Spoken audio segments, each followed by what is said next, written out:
Hariom friends, कैसे हैं आप लोग। आई होप आप लोग अच्छे होंगे, स्वस्थ मस्त होंगे। मैं भी बहुत अच्छी हूँ। फ्रेंड्स, मैं आज आपको एक कहानी सुनाती हूँ।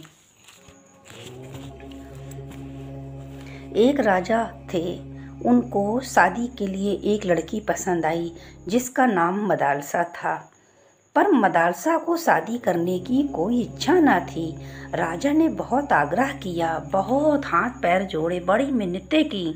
फिर राजकुमारी पसीज गई और उसने शादी की शर्त रखी। शर्त उसने ये रखी कि जैसे भी उसकी कोई संतान पैदा होगी वो उसको गुरुकुल भेज देगी। राजा को मंजूर हो गया क्योंकि वो तो उनसे बहुत प्यार करते थे। और थोड़े दिन बाद राजा के यहाँ एक पुत्र का जन्म हुआ। राजा ने वचन के अनुसार पुत्र को गुरुकुल भेज दिया। थोड़े दिन बाद फिर एक पुत्र पैदा हुआ। राजा ने उसको भी गुरुकुल भेज दिया। फिर तीसरा भी पुत्र हुआ। राजा ने अनमने मन से उसको भेज दिया। चौथा पुत्र हुआ तो राजा ने बहुत विनय किया, बहुत विनती की कि एक को तो यहाँ रख दो जिस पर मैं सारा राजकाज सौंप कर मैं जंगल जा सकूं। मदालसा मान गई, पर उसने उस चौथे पुत्र को ब्रह्म ज्ञान की शिक्षा स्वयं दी क्योंकि वो ज्ञानी थी, वह लोरी गाती थी। अब चौथा बेटा लायक हुआ तो बेटे को राज्य सौंप कर राजा रानी जंगल की ओर चले गए। चलते चलते रानी मदालसा ने लड़के के गले में एक तावीज पहनाया कि तकलीफ के समय खोल कर पढ़ लेना, तुम्हारी हर तकलीफ दूर हो जाएगी। माना उसने बेटे को अपने एक तावीज गले में डाला, जब कोई परेशानी हो तो तुम पहन लेना। कुछ समय बाद रानी मदालसा के मन में आया, देखें बेटा ज्ञान में है कि नहीं है या माया में फंस गया। वह उस गुरुकुल में गई जहाँ तीनों बेटे उसने भेज दिए थे और वहाँ गई, अपने बेटों को गले लगाया, उनसे कहा अब तुम्हारी परीक्षा की बारी आई है। तुम अपने चौथे भाई के पास जाओ और अपना हक मांगना, देखो वो क्या कहता है। जब तीनों भाई राजमहल पहुँचे तो राजकुमार उलझन में पड़ गया क्योंकि वो तो उनको जानता ही नहीं था और वो लोग पूरा राजपाट मांग रहे थे, पूरी मलकियत मांग रहे थे। ऐसे कैसे दे दूँ, वो सोच रहा था। तो अगर मैंने इनको दे दिया तो मुझे क्या मिलेगा। उसे अपनी माँ की बात याद आई।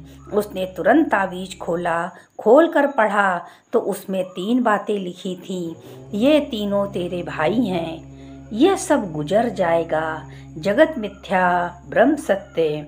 ये पढ़ते ही राजकुमार को शांति आ गई। तीनों का प्रेम और सत्कार किया। राजकुमार ने तीनों भाइयों को प्रेम किया, सत्कार किया और कहा जो चाहिए ले लो। पर कुछ तो चाहिए नहीं था। उसने कहा जो चाहिए ले लो, लेकिन भाइयों को कुछ चाहिए ही नहीं था, केवल भाई की आसक्ति निकालनी थी। अपने तीनों भाइयों से ज्ञान सुनकर चौथा भी निर्मोही हो गया। यह ज्ञान अपने घर में, प्रजा में सबको उसने ज्ञान दिया और उस राज में सभी ज्ञानी हो गए। इस निर्मोही राजा का एक बेटा भी था। निर्मोही राजा की शादी हुई, फिर उसका एक बेटा भी हुआ। और एक साधु था, उसने सुन रखा था कि निर्मोही राजा बहुत ज्ञान में है। उसने उनकी परीक्षा लेने के लिए वहाँ पहुँच गया। साधु ने पूछा तुम कौन हो। वो बोला मैं निर्मोही राजा का बेटा हूँ। साधु को आश्चर्य हुआ, राजा और निर्मोही। बोला, मन में सोचा साधु ने मैं परीक्षा लेता हूँ। और वो चौथे पुत्र के पास पहुँच गया जिसका नाम निर्मोही था। वो राजमहल में पहुंचा और रो रो कर राजा से कहने लगा, अरे आपके साथ बड़ा अन्याय हो गया, आपके साथ बड़ा अन्याय हो गया। पत्नी संतोषी ने सारा किस्सा बड़े संतोष से सुना। फिर बोली 2 कुत्ते थे, एक को किसी ने लाठी लगाई, एक को किसी ने रोटी दी। दूसरे जन्म में दोनों कुत्ते गर्भ में आए, एक ने माँ को सुख दिया, दूसरे ने दुख दिया। जब हिसाब पूरा हुआ तो चले गए। प्रारब्ध का चक्कर ऐसा ही होता है, इसके लिए क्या सोचना। साधु ने सोचा चलो दासी के पास चलते हैं। वो दासी के पास गए और सारी किस्सा कहानी सुनाया। बोला ना राजा को असर हुआ, ना रानी को हुआ, ना पत्नी को हुआ। दासी शांत सुन रही थी। नदी में दो लकड़ी बहाते हैं, कोई किसी तरफ चली जाती है, कोई किसी तरफ चली जाती है। ऐसे साधु सब निश्चय सुनकर वापस झोपड़ी में पहुंचा और सर मत्थे पे ठोंक लिया, अरे ऐसा भी ज्ञानी परिवार हो सकता है। और पहुंचा, राजकुमार से कहा बेटे बड़े अफसोस की बात है, तुम्हारे महल में आग लग गई। जो अफसोस की बात है, सब कुछ जल गया, अब तुम कहाँ रहोगे। राजकुमार ने कहा तुम्हारे पास रहूँगा। साधु जान गया ये सब निश्चय में है, सृष्टि में रहो पर निश्चय में रहो। और फ्रेंड्स, आपको ये कहानी से क्या शिक्षा मिलती है? अगर आपको इसमें कुछ भी ना समझ में आया हो तो मेरे को आप कमेंट में पूछ सकते हो। खुद को बदलने के लिए हमारे घर में एक ज्ञानी का होना बहुत ज़रूरी है और बिना ज्ञानी के किसी को ज्ञान नहीं लगता है। इसलिए हमें खुद को बदलना है, खुद को रगड़ना है। जैसे पत्थर को रगड़ता है तो चिंगारी निकलती है। आप कोई साधारण मनुष्य नहीं हो।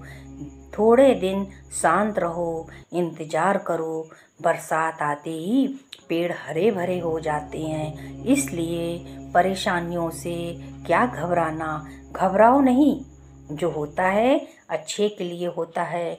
तुम अकेले नहीं हो, प्रार्थना के साथ साथ कर्म भी करो। देखो राजा ने रानी को जो वचन दिया उसके अनुसार देखिए और वो चलते रहे।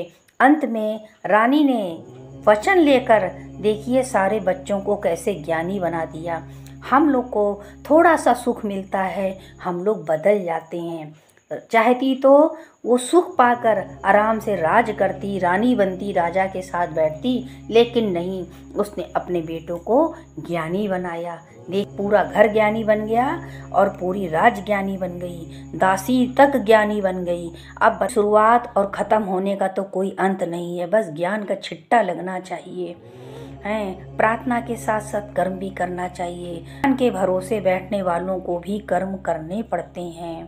धन पुस्तकें खरीद सकती हैं परंतु ज्ञान नहीं। धन खिलौने खरीद सकता है परंतु प्रसन्नता नहीं।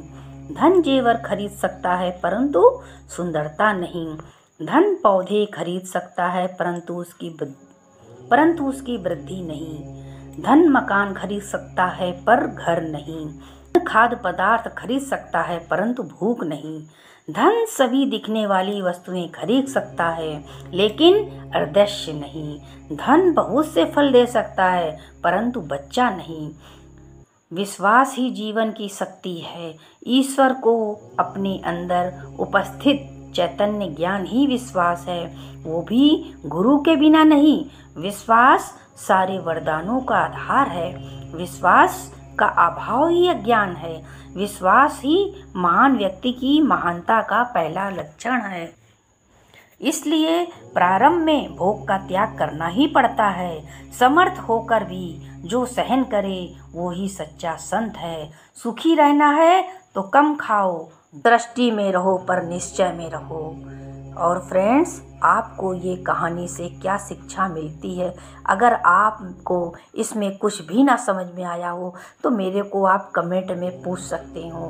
आपसे नेक्स्ट ब्लॉग वीडियो में मिलती हूँ। तब तक के लिए अनीता सन का सभी फ्रेंड को हरिओम।